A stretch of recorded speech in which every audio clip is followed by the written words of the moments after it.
আজি এজন পংকজদত্ত গৈছে, কাইলৈ বহু পংকজদত্ত যাব।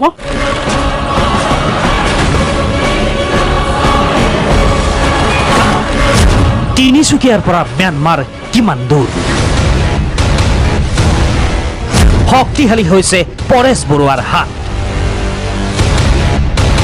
পুনৰ জীপাল হৈ উঠিছে সহস্ৰ সংগ্ৰামৰ উৰ্বৰ ভূমি। পুনৰ সহস্ৰ সংগ্ৰামলৈ নৈতিক সমৰ্থন একাংশ যুৱকৰ। সাজু হৈ উঠিছে ম্যানমাৰৰ পথত। মই ইয়াৰ আগতেও কৈছিলোঁ যে বহু যুৱকে ইতিমধ্যে ম্যানমাৰ সেই পথলৈ যাবৰ কাৰণে বা যাবলৈ ৰেডি হৈছে। শেহতীয়াভাৱে আলফা স্বাধীনত যোগদান কৰিছে আছু নেতা পংকজ প্ৰতিম দত্তই। হাতত AK-47 লৈ নতুন ৰূপত আত্মপ্ৰকাশ ফেচবুকত। দোহাৰিছিল স্বাধীন অসমৰ প্ৰাসংগিকতা। মই বিশ্বাস কৰোঁ অসমৰ অস্তিত্ব ৰক্ষাৰ বাবে সাৰ্বভৌম স্বাধীন অসমৰ বিকল্প নাই। এনে বহু পংকজ দত্ত সাজু হৈ আছে আলফা স্বাধীনত যোগদান কৰাৰ বাবে। ইতিমধ্যে সংগঠনটোৰে চলিছে যোগাযোগ। এই বিস্ফোৰক মন্তব্য আলফা নেতা জিতেন দত্তৰ।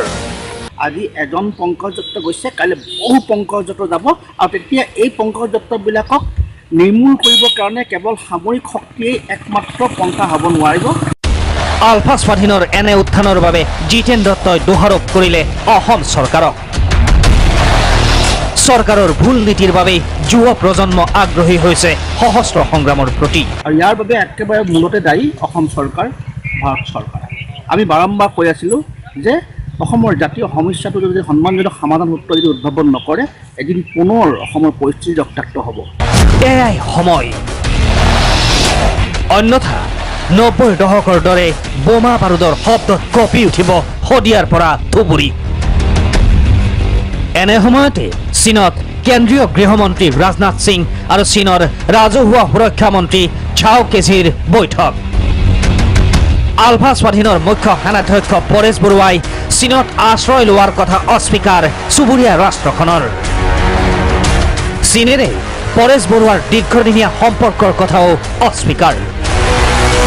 উত্তৰ পূবৰ উগ্ৰপন্থী সংগঠনসমূহক অস্ত্ৰ যোগানৰ কথাও অস্বীকাৰ কৰে চীনে।